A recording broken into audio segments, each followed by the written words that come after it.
Hello दोस्तों, Gautam study में आपका बहुत बहुत स्वागत है। मैं अमित कुमार गौतम। आज हम बात करेंगे गांधी युग या गांधीवाद अर्थात राष्ट्रीय आंदोलन में गांधी युग या गांधीवाद को पढ़ेंगे। और सबसे पहले आप सभी दोस्तों और मित्रों अर्थात छात्र छात्राओं को गांधी दिवस के अवसर पर बहुत ढेर सारी शुभकामनाएं। तो आज हम उस व्यक्ति की बात करेंगे जो भारत की आज़ादी के साथ साथ शिक्षा के क्षेत्र में भी उस व्यक्ति का काफ़ी योगदान रहा। और यह एक ऐसे व्यक्ति थे कि जो स्वतंत्रता संग्राम संबंधी से लेकर देश की शिक्षा और दार्शनिक भी राजनीतिक तौर पर माने जाते हैं। तो आज हम बात करेंगे महात्मा गांधी की। और महात्मा गांधी से किसी भी एग्ज़ाम में हो, वनडे एग्ज़ाम संबंधित या फिर हाई स्कूल क्लास 10 की बात की जाए या इंटर में 12 की बात की जाए, तो यहाँ से क्वेश्चन खासकर बहुत पूछे जाते हैं। और वनडे एग्ज़ामों में भी तो ऑलरेडी यहाँ से क्वेश्चन आते ही हैं। तो आज हम गांधी जी के पूरी गाथा की बात करेंगे। शुरुआत करते हैं गांधी जी की परिचय से। कुछ कहानी के थ्रू से आप लोग समझ लीजिएगा, बाकी जो इसमें लिखा है उसको समझाएंगे। एक व्यक्ति था और समान तौर पर समान परिवार में ही वो व्यक्ति जन्म लिया था। और उस व्यक्ति की लगभग 13 से 14 वर्ष की आयु में उसका विवाह कर दिया जाता है और इंग्लैंड जाकर बैरिस्ट्री की पढ़ाई करता है। और बैरिस्ट्री पढ़ने के बाद अपनी वकालत करने के लिए कोई अच्छा सा केस स्टडी करना चाहते थे, अच्छा सा केस देखना चाहते थे। तभी उनकी मुलाकात एक दक्षिणी अफ्रीकी व्यापारी दादा अब्दुल्ला से होती है। और दादा अब्दुल्ला से मुलाकात होने के बाद वह अफ्रीका चले जाते हैं दादा अब्दुल्ला का मुकदमा लड़ने। और अफ्रीका जाने पर उनके साथ एक घटना होती है, जो यह घटना अंग्रेज़ों द्वारा की गई थी। वहाँ पर गोरे और काले में भेद किया जा रहा था। तो गांधी जी के पास फर्स्ट क्लास डिब्बे की टिकट थी, परंतु गांधी जी को अंग्रेज़ों ने धक्का मारकर वहाँ पर से उतार दिया, जिस कारण गांधी ने वहाँ पर शपथ लिया कि इन अंग्रेज़ों को हम यहाँ से तो भगाएंगे ही और भारत से भी इनको निष्कासित करेंगे। तो वहाँ से मुकदमा लड़ने के बाद भारत आते हैं और भारत में भी उन्होंने आज़ादी के प्रति कई कार्य किए। जैसे आप देखोगे साबरमती आश्रम की स्थापना, चंपारण आंदोलन, खेड़ा आंदोलन, अहमदाबाद आंदोलन, खिलाफत आंदोलन, असहयोग आंदोलन,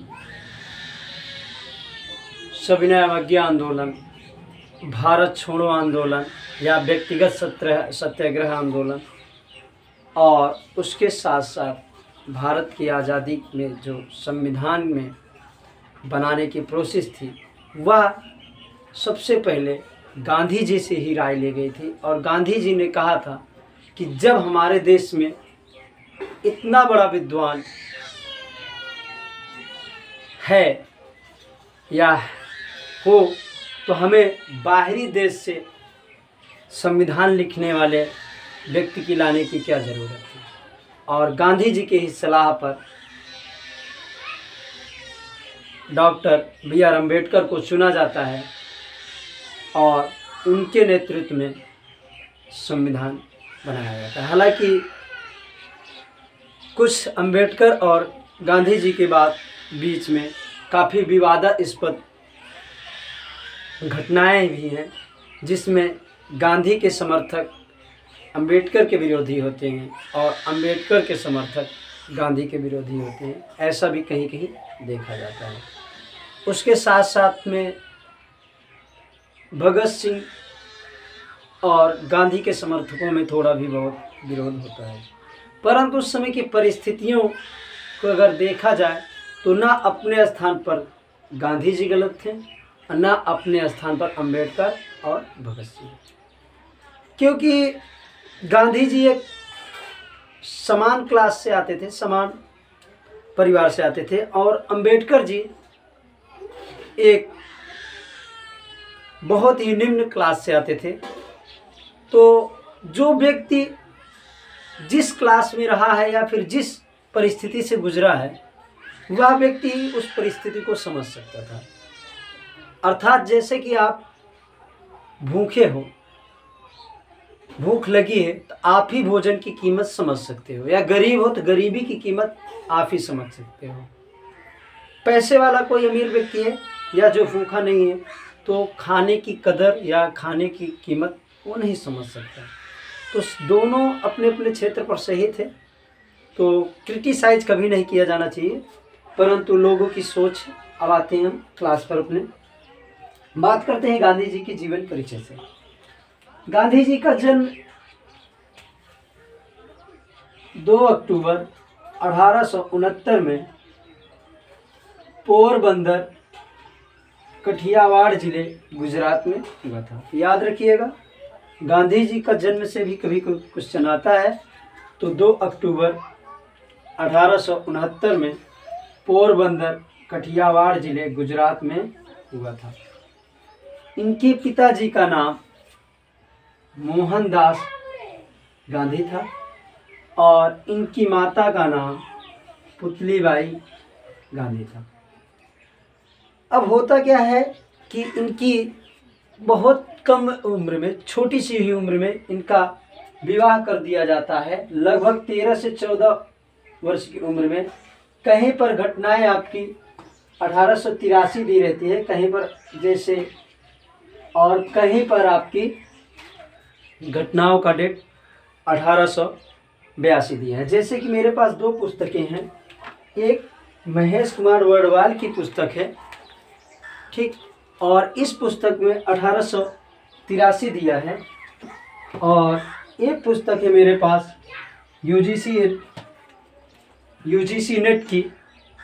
इस यूजीसी नेट में जो आपकी पुस्तक की बात की गई है, उसमें बात की गई है आपकी 1882 की। तो दोनों डेट याद रखिएगा, और तो इसलिए कहीं पर 13 वर्ष भी हो सकता है, कहीं पर 14 वर्ष। तो कस्तूरबा गांधी से इनका विवाह होता है, और कस्तूरबा गांधी से विवाह होने के बाद उपरांत इनके 4 पुत्र हरिलाल, मणिलाल, देवदास और रामदास, ये गांधी जी का परिवार था और ये गांधी के परिचय से संबंधित थे। और गांधी जी उसके बाद 1889 में इंग्लैंड कानून की पढ़ाई अर्थात बैरिस्ट्री की पढ़ाई करने के लिए इंग्लैंड जाते हैं। 1889 से 1891 तक वह बैरिस्ट्री की पढ़ाई इंग्लैंड में करते हैं, और जैसे ही उनका बैरिस्ट्री कंप्लीट हो जाता है तभी वह भारत आते हैं। तो वहीं पर इनको एक शिष्य मिलती है या शिक्षिका मिलती है, ठीक, जिसका नाम रहता है मैडलेन स्लेड, जो इंग्लैंड की रहने वाली थी, और इनके भारतीय नाम में इनका उल्लेख मीराबेन उल्लेख मिलता है। तो याद रखिए, कभी कभी क्वेश्चन पूछ ले, क्योंकि क्वेश्चन का जो पैटर्न है बदल रहा है, तो पूछ सकता है, तो आप याद रखिएगा मीराबेन अर्थात मैडलेन स्लेड इंग्लैंड की थी, और इंग्लैंड में इनकी बैरिस्ट्री या कानून की पढ़ाई हुई। कानून पढ़ने के बाद गांधी जी भारत आते हैं, तो उन्हें एक अच्छे मुकदमे की तलाश होती है, तभी उनकी मुलाकात दादा अब्दुल्ला से होती है, जो एक दक्षिण अफ्रीकी नागरिक थे, और इनका मुकदमा लड़ने के लिए 1893 में यह अफ्रीका चले जाते हैं। अफ्रीका जाने के बाद 1893 में ही इनके साथ एक रेल घटना या रेल कांड के नाम से प्रसिद्ध है घटना होती है, और वहाँ पर कुछ अंग्रेज़ों द्वारा काले गोरे भेद की वजह से इनको फर्स्ट क्लास डिब्बे से उतार दिया जाता है, जिससे इनका हृदय काफ़ी यहाँ पर द्रवित होता है। फिर उसके बाद 1894 में अफ्रीका में ही पहली बार एक संस्था की स्थापना करते हैं। उस संस्था का नाम नटाल इंडियन कांग्रेस रहता है। तो पूछा जाता है कि पहली बार किस संस्था की स्थापना की गांधी जी ने, तो नटाल इंडियन कांग्रेस की स्थापना की, जो अफ्रीका में की, दक्षिण अफ्रीका में। तो याद रखिएगा कब, 1894 में। 1899 में अफ्रीकी पुरस्कार इनको दिया गया, जिसका नाम है जुलू या बोअर पदक सम्मान से इनको सम्मानित किया गया गांधी जी को। और 1903 में इनको द इंडियन ओपिनियन पत्र या साप्ताहिक पत्र निकाला गया इनके द्वारा अफ्रीका में। तो पूछा जाता है कि द इंडियन ओपिनियन पत्र या समाचार पत्र कब निकाला गया, तो याद रखिएगा 1903 में। कहाँ, अफ्रीका में।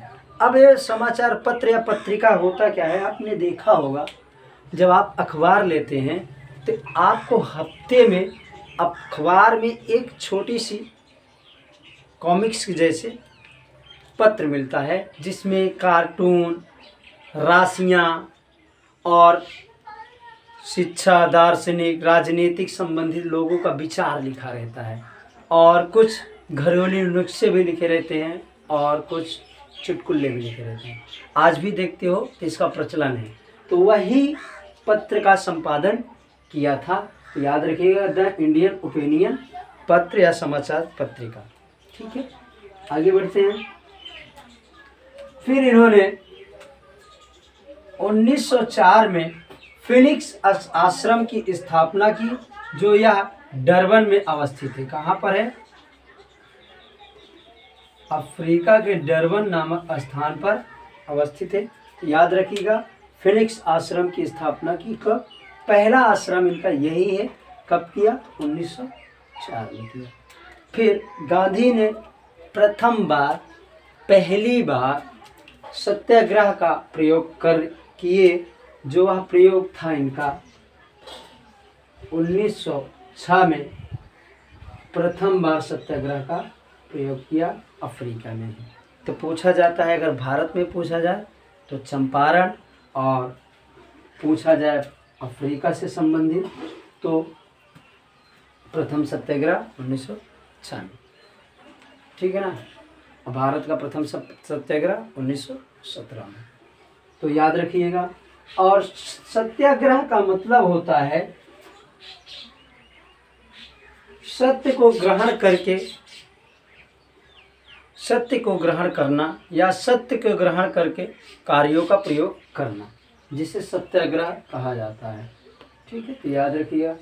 गांधी जी को पहली बार जेल में कब डाला गया, तो याद रखिएगा 1908 में गांधी जी को प्रथम अर्थात पहली बार जेल का अनुभव हुआ या जेल में डाला गया। तो कहाँ पर, डरबन में, सॉरी अफ्रीका में ही, याद रखिएगा दक्षिण अफ्रीका में। ठीक है ना। तो इनको पहली बार जेल में डाला गया। फिर आगे आते हैं। 1909 में इन्होंने अपनी एक पुस्तक प्रकाशित किया, जिसका नाम था हिंद स्वराज। याद रखिएगा पहली पुस्तक इनकी हिंद स्वराज, जो इन्होंने अफ्रीका में ही लिखी। और यह काफ़ी फेमस हुई 1909 में, याद रखिएगा। फिर उसके बाद अफ्रीका से मुकदमा विजित करके या विजयी करके वहाँ से भारत आते हैं और 9 जनवरी 1915 में इनका भारत आगमन होता है। तो गांधी जी 2 बार बाहर गए, ये भी याद रखिएगा। एक 1889 में इंग्लैंड गए थे और एक आप याद रखिएगा कि 1893 में अफ्रीका गए थे, ठीक है ना। और फिर उसके बाद भारत कब आए, तो 9 जनवरी 1915 को। यह घटना को याद रखिएगा। यह दिवस के रूप में भी पूछा जाता है कभी कभी, जिसे हम प्रवासी दिवस के रूप में भी मनाते हैं। तो 9 जनवरी को इनके आने के ही कारण हम प्रवासी दिवस के रूप में मनाते हैं। फिर आगे जब ये भारत आते हैं तो इन्होंने पहली मुलाकात गोपाल कृष्ण गोखले से की, और गोखले से जब मिले तो गोखले से इन्होंने कहा कि बताइए हम भारत की आज़ादी या भारत की दरिद्रता को दूर कैसे कर सकते हैं। तो गोपाल कृष्ण गोखले से जब मिले तो गोपाल कृष्ण गोखले ने कहा, देखिए गांधी जी, पहले आप भारत भ्रमण करिए, भारत के नागरिकों के बारे में समझिए, भारत की परिस्थितियों के बारे में जानिए, भारत के व्यक्तियों से मिलिए और तब फिर उसके बाद कोई कार्य कीजिए। तो इसी वजह से इन्हें गोपाल कृष्ण गोखले को गांधी जी का गुरु माना जाता है। तो याद रखिएगा, पूछ लिया जाता है क्वेश्चन, गोपाल कृष्ण गोखले कौन थे, तो गांधी के गुरु थे, उदारवादी नेता थे, ठीक है ना। और गांधी के गुरु कौन, गोपाल कृष्ण गोखले, ठीक है। तो इन्होंने क्या किया गांधी जी ने कि लगभग एक वर्ष तक इन्होंने भारत भ्रमण किया, और भारत भ्रमण करने के बाद 1916 में साबरमती आश्रम की स्थापना की। तो याद रखिएगा, साबर नदी है एक आपकी, साबरमती नदी गुजरात में, वहीं पर एक साबरमती आश्रम की स्थापना की। और फिर उसके बाद शुरुआत होता है इनका आंदोलन। गांधी जी का भारत में प्रथम सत्याग्रह आंदोलन चंपारण में होता है, ठीक। प्रथम सत्याग्रह आंदोलन चंपारण में होता है। चंपारण में होता क्या है कि चंपारण में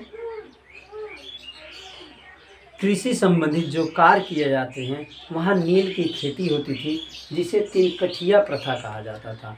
यानी कि नील उपजाऊ भूमि पर 3 कट्ठे यानी 3 हिस्से पर नील की खेती और 1 हिस्से पर आदि खेतियाँ होती थी, जिससे किसानों की उर्वरकता की भूमि कमी हो रही थी, जिस वजह से यहाँ पर आंदोलन छिड़ गया। और शुक्ल नाम के एक व्यक्ति रहते हैं, उन्होंने गांधी जी को आमंत्रित किया और गांधी जी यहाँ से जाते हैं और चंपारण आंदोलन में भाग लेते हैं। ये वही चंपारण है जो आप लोग प्राचीन काल में चंपा के नाम से पढ़ते हैं, जिसकी राजधानी अंग थी, ठीक है ना। अंग की राजधानी चंपा थी, तो वही चंपारण है, ठीक है ना। फिर आगे आते हैं, गुजरात में एक ज़िला है जिसका नाम खेड़ा ज़िला है।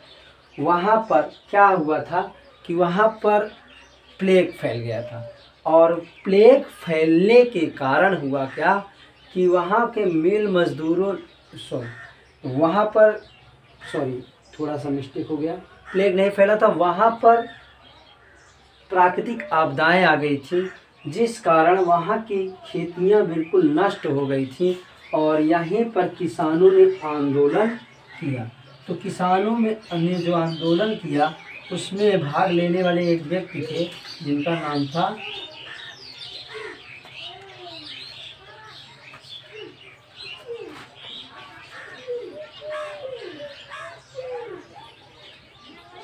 वल्लभ भाई पटेल। तो वल्लभ भाई पटेल ने इस आंदोलन में भाग लिया था। और इसी आंदोलन में वल्लभ भाई पटेल जब इस आंदोलन में सक्सेस हो जाते हैं, जीत मिलती है, तो यहाँ की महिलाओं और नागरिकों ने वल्लभ भाई पटेल को सरदार की उपाधि देते हैं। तो याद रखिए, किसानों संबंधित आंदोलन था खेड़ा आंदोलन, जो आपका गुजरात में एक ज़िला है, वहीं पर किसान संबंधित था। ठीक है ना। तो फिर आगे आते हैं, 1918 में ही अहमदाबाद आंदोलन होता है। ठीक है ना। और इस आंदोलन में भी गांधी जी भाग लेते हैं। ठीक। तो इस आंदोलन में भाग लेने से इसमें हुआ क्या था कि यहाँ पर प्लेग फैल गया था, और प्लेग एक महामारी थी। महामारी फैल जाने की वजह से यहाँ के जो मिल मजदूर थे, उन्होंने अपना प्लेग बोनस मांगना स्टार्ट किया। जैसे कि वर्तमान में भी कोरोना नहीं लागू है, तो कोरोना जैसे चालू था अपने यहाँ, तो कोरोना संबंधित में जब मिल मजदूर के मजदूर थे, वो अपना बोनस मांगने, भाई जैसे कि एग्जाम्पल के तौर पर आपके यहाँ हम पूरी ज़िंदगी काम किए, अब जब आज हमारा दिन खराब आ गया है, क्या अब हम पैसा मांगने किसी दूसरे के पास जाएंगे? ऐसा तो नहीं होगा ना, आपसे ही मांगेंगे ना। तो इसी प्रकार मजदूर भी लोग, जब प्लेग फैल गया तो प्लेग की वजह से काम धंधे उनके बंद हो गए, और जब काम धंधे बंद हो गए तो पैसा मांगने कहाँ जाएंगे? तो 35% यहाँ पर प्लेग बोनस मांगा, और 35% प्लेग बोनस के लिए गांधी ने यहाँ पर वकालत की, जिस वजह से यह आंदोलन सक्सेस रहा। और इस आंदोलन में अंग्रेज़ों ने माना, या मिल मजदूरों ने माना कि मजदूरों को 35% बोनस दिया जाए। ठीक। अब आगे आते हैं। आगे 1919 में खिलाफत आंदोलन। खिलाफत आंदोलन 1919 में हुआ क्या था कि तुर्की क्षेत्रों में जो एक पद होता था, बहुत श्रेष्ठ पद होता था मुस्लिम समुदाय में, जिसे खलीफा कहा जाता था। उसमें हुआ क्या कि वहाँ पर अनैतिक पूर्वक उनके साथ व्यवहार होने लगा खलीफाओं के साथ, तो वहाँ पर मुस्लिम लोगों ने विरोध करना शुरू कर दिया। जब वहाँ पर मुस्लिम लोगों ने विरोध करना शुरू कर दिया, तो यह विरोध पूरे देशों में फैल गया धीरे धीरे, और यह विरोध भारत में भी फैला। तो भारत में जब फैला, तो भारत में दो व्यक्ति थे जो अली बंधु के नाम से प्रसिद्ध हैं, दोनों भाई थे। उन दोनों ने खिलाफत आंदोलन प्रारंभ किया, और खिलाफत आंदोलन 1919 में जब प्रारंभ किया, एक भाई का नाम मोहम्मद अली था, एक भाई का नाम शौकत अली था। तो दोनों भाइयों को जब गांधी ने देखा, तो गांधी जी को एक अवसर मिल गया कि अब यही मौका है कि हम हिंदू और मुस्लिम को एक कर लेते हैं। तो यहीं पर गांधी ने कहा, हिंदू मुस्लिम भाई भाई, हम दोनों भाई हैं और अंग्रेज़ों का विरोध एक साथ में करते हैं। ठीक है ना। तो अंग्रेज़ों का विरोध करना यहीं से प्रारंभ होता है। ठीक है। फिर आगे आते हैं, 1920 की घटना। हुआ क्या था कि अंग्रेज़ों ने, गांधी जी ने क्या किया था अंग्रेज़ों का, कि अंग्रेज़ों का प्रथम विश्व युद्ध में खूब सहयोग किया था। और गांधी जी का कहना भी था कि अगर शायद हम अंग्रेज़ों का सहयोग करेंगे, तो शायद हमारे लिए कोई अच्छा कानून, या फिर हमारा देश अंग्रेज़ छोड़कर शायद चले जाएंगे। तो उनका निर्देश या उद्देश्य था कि या तो अंग्रेज़ हमारे साथ अच्छा व्यवहार करेंगे, या तो हमारा देश छोड़कर चले जाएंगे।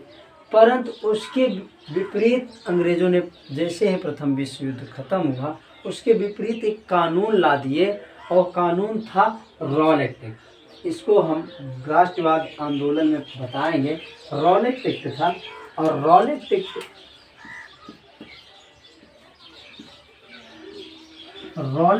था, और रॉलेट एक्ट को लाने वाला व्यक्ति था सर सिडनी रॉलेट। सर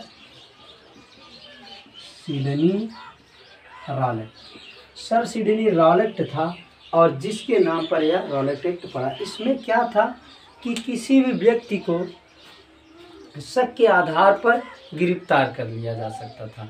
जो क्रांतिकारी या जो क्रांतिकारी गतिविधियां करने वाले लोग थे, जिनके ऊपर शक हो, उनको गिरफ्तार कर लो, और 2 साल तक उनको नज़रबंद कर दो, यानी कि किसी से मिलने नहीं दिया जाएगा। इसे काला कानून भी कहा जाता है। तो जिसके विरोध में भारतीय लोग आए तभी जलियांवाला बाग हत्याकांड की घटना होती है, जिस कारण गांधी भी उसमें सहयोगी होते हैं, भारतीय लोगों को सहयोग करते हैं, अंग्रेज़ों का विरोध करिए, ठीक है ना। तो इस वजह से गांधी जी को कुछ उम्मीद थी शायद अच्छा कानून आएगा, परंतु यहाँ पर आ गया कुछ उल्टा। तो जिस वजह से गांधी ने कहा, यहाँ पर एक गांधी जी की परिभाषा या वाक्य है कि गांधी ने कहा था कि अंग्रेज हमारे भारत में आए और बसे हमारे सहयोग से। अंग्रेज हमारे देश में आए और बसे हमारे सहयोग से। अगर हम इनका असहयोग कर दें तो 1 वर्ष के अंदर इनकी शासन सत्ता ढह जाएगी और यह पुनः अपने देश इंग्लैंड वापस चले जाएंगे। तो यहाँ पर तरह तरह के असहयोग आंदोलन में अंग्रेजी वस्तुओं का, अंग्रेजी विद्यालयों का, अंग्रेजी मिष्ठानों का, अंग्रेजी वकालतों का, जितने भी सरकारी अंग्रेजी कंपनियां थीं, जो भी कार थे, वहाँ पर यहाँ पर उनको बहिष्कृत कर दिया गया, यानी कि सब छोड़ दिया गया। नौकरियाँ छोड़ दी लोगों ने, पढ़ना छोड़ दिया, मिठाई लेना छोड़ दिया, कार्य करना बंद कर दिया। तो असहयोग हो गया। असहयोग का अर्थ ही यही होता है, सहयोग ना करना। तो असहयोग आंदोलन जो प्रारंभ हुआ वो आपका हुआ फरवरी 1920 से। अब यह आंदोलन में लोग खूब बढ़ चढ़ के भाग ले रहे थे, भारतीय लोग, और भारतीय लोगों को लग रहा था कि अंग्रेज का असहयोग कर देंगे तो वापस चले जाएंगे। तो एक तरफ इसका नकारात्मक भी परिणाम पड़ा, एक तरफ सकारात्मक। नकारात्मक ये हुआ, भारत के लोगों ने जब इस सब का परित्याग कर दिया तब भारत के लोग खाएंगे क्या, करेंगे क्या, पहनेंगे क्या, ओढ़ेंगे क्या। तो इसका सकारात्मक ये हो गया कि भारत के लोगों ने स्वयं अपना उद्योग खाना, स्वयं अपना विद्यालय, स्वयं अपनी वकालता, स्वयं अपने कार्य करना शुरू कर दिया, कपड़े बनाने, ये सब इत्यादि। तो एक तरफ सकारात्मक, एक तरफ नकारात्मक। तभी 1922 में एक गोरखपुर में स्थान है, गोरखपुर में एक स्थान है चौरी चौरा। चौरी चौरा एक स्थान है, वहाँ पर होता क्या है,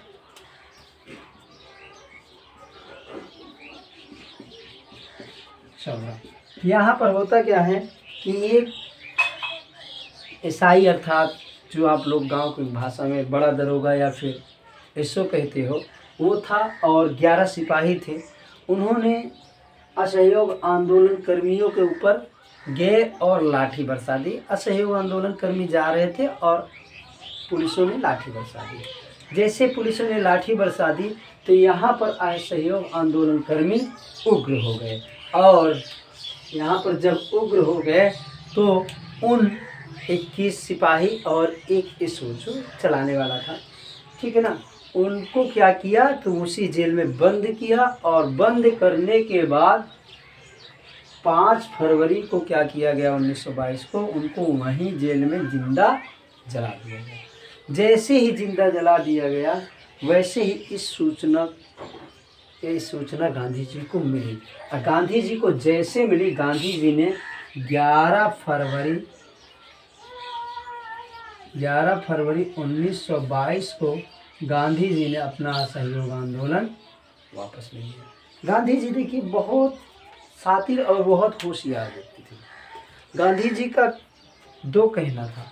एक कहना था कि गांधी जी किसी कार्य में लगातार लगे रहने से लोग हताश हो जाते हैं, तो कोई भी कार्य करना चाहिए तो विराम टू संघर्ष, विराम टू संघर्ष, यानी कि आराम करो फिर करो, आराम करो फिर करो। अब गांधी जी को यहीं पर एक बहाना मिल गया, और जिस कारण असहयोग आंदोलन वापस ले लिए। तो यहाँ पर कुछ भारतीय लोग जो असहयोग आंदोलन में भाग लेने वाले थे, वह लोग गांधी जी का विरोध भी करने लगते हैं कि वो वापस ले लिया छोटी सी हिंसा पे। तो गांधी जी कह रहे थे कि देखिए ये छोटी सी हिंसा भले है, पर आने वाले समय में हर जगह जगह पर विरोध हो जाएगा इस तरह से, और पूरे भारत में हिंसा फैल जाएगी, जिससे मार काट प्रारंभ हो जाएगी, और जिससे क्या होगा कि अंग्रेज़ों की भी, हाँ अंग्रेज तो जाएंगे परंतु भारत के लोगों को काफ़ी दमन करेंगे, ठीक है ना। इस वजह से हमारी काफ़ी हानियाँ हो जाएंगी और हमारा जो आंदोलन है वह क्या हो जाएगा, ख़राब हो जाएगा और काफ़ी हमारे सहयोगी लोग मारे जाएंगे, जिस कारण गांधी ने आंदोलन वापस ले लिया और यहाँ पर विराम भी मिल गया। ठीक है ना। तो फिर उसके बाद 1923 में गांधी ने खादी बोर्ड की स्थापना की। ठीक है ना। अखिल भारतीय खादी बोर्ड की स्थापना की, याद रखिएगा कब, 1923 में। फिर 1924 में गांधी जी पहली बार और अंतिम बार, याद रखिएगा, कांग्रेस अधिवेशन हुआ था जो बेलगांव में हुआ था। बेलगांव आपका कर्नाटक में पड़ता है। 1924 में और कांग्रेस इस अधिवेशन में गांधी जी अध्यक्षता करते हैं कांग्रेस का। तो याद रखिएगा, क्वेश्चन बनता है कि गांधी जी पहली और अंतिम बार कब अध्यक्षता की थी या किस अधिवेशन में। ठीक है ना। तो याद रखिएगा, बेलगांव अधिवेशन कर्नाटक में की थी। कब की थी, तो 1924 में। ठीक है। आगे आते हैं। आगे आपका 1925 में गांधी जी अखिल भारतीय चरखा संघ की स्थापना करते हैं। ठीक है ना। जो एक सूत काटने वाला वो मशीन होती थी या फिर सूत काटने का एक बहुत बड़ा यंत्र होता था, तो वही सूत काटने का यंत्र यानी चरखा अखिल भारतीय चरखा संघ की स्थापना की। कब, तो 1925 में। फिर 1930 में सविनय अवज्ञा आंदोलन गांधी ने प्रारंभ किया। यहाँ भी वही हुआ कि साइमन कमीशन नामक एक एक्ट आता है जिसके विरोध में भारतीयों में काफ़ी उग्रता हो जाती थी। ये हम भारतीय राष्ट्रीय आंदोलन में पढ़ाएंगे। ठीक है ना। उग्रता हो जाने के कारण गांधी जी फिर यहाँ पर कुछ दिनों तक विराम किए, 25 से लेकर 30 तक। फिर उसके बाद यहाँ पर उभर के आते हैं और सविनय अवज्ञा आंदोलन प्रारंभ कर दिया। गांधी जी का कहना था कि अगर हम अंग्रेजों की आज्ञा मानना बंद कर दें, सविनय अवज्ञा का अर्थ समझिएगा, आज्ञा अंग्रेजों की मानना बंद कर दें, अंग्रेजों के कानूनों को मानना बंद कर दें, तो वहाँ पर क्या हो जाएगा, हम उनकी अवज्ञा कर देंगे, आज्ञा को उनकी अवज्ञा कर देंगे। तो अंग्रेज क्या होंगे कि अंग्रेज ऑटोमेटिकली हम लोगों से हार जाएंगे। ठीक है ना। उनकी आज्ञा ही नहीं मानेंगे तो कौन सुनेगा उनका, जब उनका कोई सुनेगा नहीं तो अपना छोड़ के चले जाएंगे जल्दी से। इस वजह से सविनय अवज्ञा आंदोलन शुरू कर दिया, यानी कि अंग्रेजी कानून मानना बंद। ठीक है ना। और अंग्रेजी कानून मानना जैसे ही बंद कर दिए तो वहीं पर हुआ क्या कि 1930 में दांडी मार्च यात्रा निकाली गई। ये मार्च इसलिए निकाला गया, इसको नमक सत्याग्रह आंदोलन भी कहा जाता है। देखिए, नमक चाहे अमीर वर्ग हो चाहे गरीब, समान वर्ग का हो चाहे निम्न वर्ग का हो, नमक एक खाद्य सामग्री के लिए बहुत उपयोगी होता है। और अंग्रेजों ने क्या किया कि नमक पर कर लगा दिया, जिस कारण गांधी बहुत दुखी हुआ और उन्होंने नमक या दांडी यात्रा या नमक सत्याग्रह आंदोलन प्रारंभ कर दिया। नमक सत्याग्रह आंदोलन जो आपका प्रारंभ किया वह 6 अप्रैल 2 मार्च 1930 से 6 अप्रैल 1930 तक प्रारंभ किया। यह क्या हुआ कि यहाँ पर बारडोली से लेकर दांडी नामक स्थान पर गांधी जी जाते हैं और लगभग अपने 78 सदस्य को लेकर जाते हैं और लगभग 241 मील की दूरी तय करते हैं। और इस मील की दूरी तय करने के बाद एक मटके में नमक बनाते हैं और नमक को चख कर नमक का कानून तोड़ते हैं। ठीक है ना, जिसे नमक सत्याग्रह आंदोलन कहा जाता है। तभी गांधी इरविन समझौता होता है जिसमें गांधी जी 11 सूत्री मांगे रखते हैं। इन 11 सूत्री मांगों में गांधी जी के कुछ प्रमुख मांगे यह थी, जैसे भारतीयों को हथियार रखने की आज़ादी दे दी जाए। ठीक है ना, जो अहिंसात्मक तौर पर आंदोलनकर्मी थे जिनको जेल में बंद कर दिया गया था उनको छोड़ दिया जाए, भारत में शराबबंदी कर दिया जाए। ठीक है ना, ऐसे कई 11 सूत्री मांगे थी। परंतु यहाँ पर भगत सिंह और राजगुरु और सुखदेव की बातें नहीं करते हैं, जिस वजह से जो भगत सिंह के मानने वाले हैं लोग, ज़्यादातर अनुयायी हैं, वह हमेशा गांधी के विरोधी हो जाते हैं। ठीक है ना, यही कारण है। फिर आगे आते हैं, गोलमेज सम्मेलन होता है। प्रथम गोलमेज सम्मेलन आपका 1930 में, द्वितीय गोलमेज सम्मेलन 1931 में और तृतीय गोलमेज सम्मेलन 1932 में। तो इसमें से द्वितीय गोल सम्मेलन में गांधी जी भाग लेते हैं और यह गोलमेज सम्मेलन लंदन, इंग्लैंड में लंदन एक शहर है और वहाँ पर यह गोलमेज सम्मेलन हो रहा था।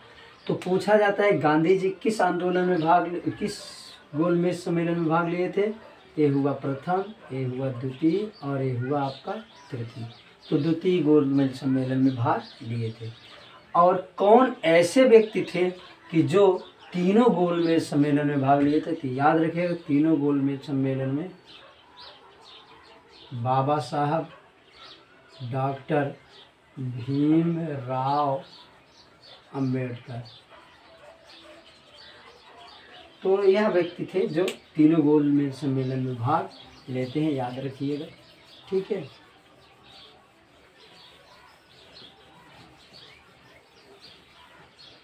तो फिर उसके बाद आते हैं 1931 में हो क्या जाता है कि यहाँ पर अंबेडकर जी गोलमेज सम्मेलन में भाग लेते हुए एक कानून पास करा लेते हैं, जिसमें निम्न क्लास वालों के लिए एक अलग पृथक निर्वाचन मिल जाता है। और उसके विरोध में गांधी जी क्या करते हैं कि आमरण अनशन प्रयोग कर देते हैं और अनशन पर बैठ जाते हैं कि भारत के लोग कहीं ऐसा ना हो कि हिंदू में दो फूट हो जाए और लोग बढ़ जाएं।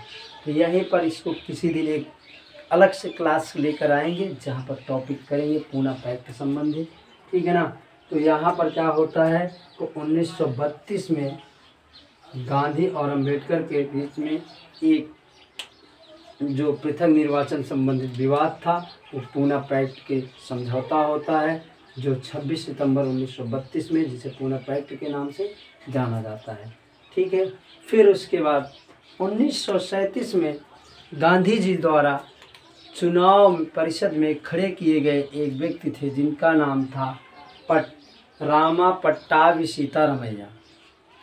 ठीक है ना। और इस व्यक्ति की क्या होती है तो विपक्ष में सुभाष चंद्र बोस थे और इस चुनाव में पट्टाभी सीतारमैया हार जाते हैं 1937 में।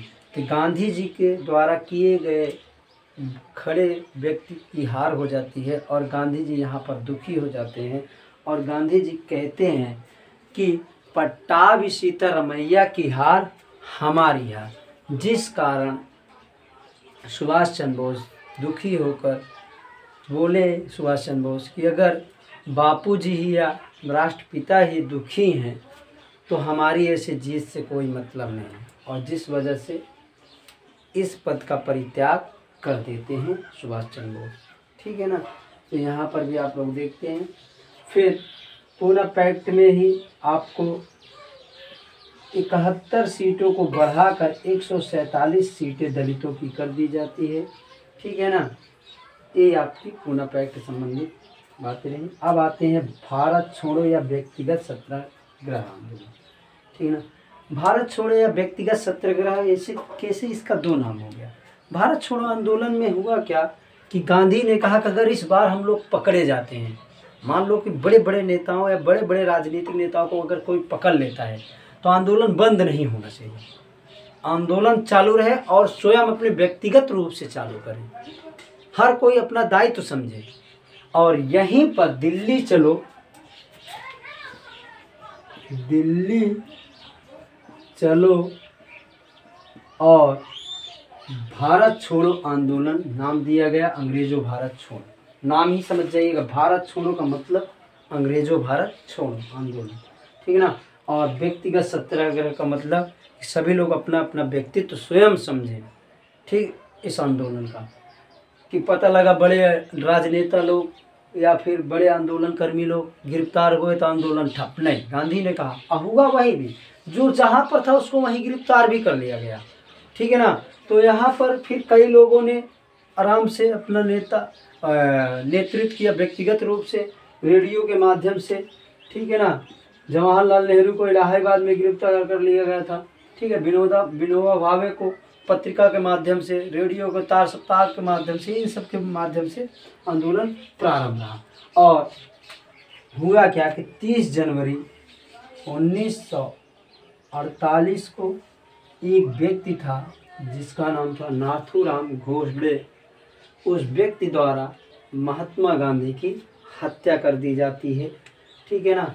तो 30 जनवरी 1948 को नाथूराम गोडसे द्वारा महात्मा गांधी की हत्या कर दी जाती है, ठीक है ना। अब भारत छोड़ो या व्यक्तिगत सत्याग्रह आंदोलन आपका 1942 में प्रारंभ हुआ था और यहीं पर दिल्ली चलो नारा दिया गया था। यहीं पर गांधी जी ने कहा था करो या मरो, अर्थात डू और डाई, ठीक है ना। यहाँ पर भी गांधी जी को क्रिटिसाइज किया जाता है क्योंकि गांधी ने पहले कहा अहिंसात्मक आंदोलन होना चाहिए, हिंसा नहीं होना चाहिए। अब यहाँ पर यह कहते हैं गांधी जी कि करो या मरो। अब करो या मरो का मतलब या तो कर जाओ या तो मर जाओ। तो जो गांधी के विरोधी लोग होते हैं यहाँ पर भी गांधी का काफ़ी क्रिटिसाइज करते हैं। कारण यह है कि जो करो मरो कह दिए, अभी तक तो आपने कहा अहिंसात्मक करिए, आप कह रहे हो करो या मरो, तो जिस कारण गांधी को यहाँ भी विरोधी बन जाते हैं लोग, ठीक है ना। तो अब आते हैं गांधी जी के कुछ समाचार पत्र थे। एक समाचार साप्ताहिक पत्र था ग्रीन पॉम्पलेट, ठीक है ना, जो यहाँ अफ्रीका में है प्रकाशित होता है। और ग्रीन पॉम्पलेट एक साप्ताहिक पत्र था, समाचार पत्र था। एक आपका यंग इंडिया 1919 में प्रकाशित करते हैं और एक हरिजन साप्ताहिक पत्र 1932 में जो हरिजन सभा प्रारंभ किए थे तभी हरिजन साप्ताहिक पत्र निकाले थे, ठीक है ना। तो आगे आते हैं, गांधी जी की कुछ प्रमुख पुस्तक है। सत्य के साथ मेरा प्रयोग, सत्य के साथ मेरा प्रयोग गांधी जी की बहुत प्रसिद्ध पुस्तक है। अब पूछी जाती है जो यह एक गांधी जी की आत्मकथा है, याद रखिएगा। तो गांधी जी की आत्मकथा कौन है? एक सत्य के साथ मेरा प्रयोग, याद रखिएगा। फिर अगली पुस्तक है the India of my dreams, इनकी ये भी बहुत प्रसिद्ध पुस्तक है। और एक पुस्तक इनका है हिंद स्वराज, ये आप जानते हैं दक्षिण अफ्रीका में ही लिखी गई थी 1919 में। एक पुस्तक इनकी गीता माता और सात महाव्रत और सुनो विद्यार्थी, या वर्धा समिति वाले से संबंधित है या बुनियादी शिक्षा से, याद रखिएगा सुनो विद्यार्थी। तो इनकी कुछ पुस्तकें याद रखिएगा, ठीक है ना। सत्य के साथ मेरा प्रयोग इनकी आत्मकथा है। इंडिया ऑफ माई ड्रीम्स इनकी पुस्तक है। हिंद स्वराज इनकी बहुत प्रसिद्ध पुस्तक है, कई एग्जाम में पूछी गई है। गीता माता, ठीक है ना। सप्त महाव्रत, सुनो विद्यार्थी, ये इनकी प्रसिद्ध पुस्तक है।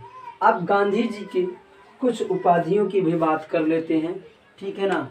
तो जो इनको उपाधियाँ मिली थी, ठीक, सबसे पहले इनकी उपाधि बात करते हैं कैसर हिंद की। कैसर हिंद की जो इनकी उपाधि दी गई थी वो अंग्रेजों द्वारा दी गई थी। कब?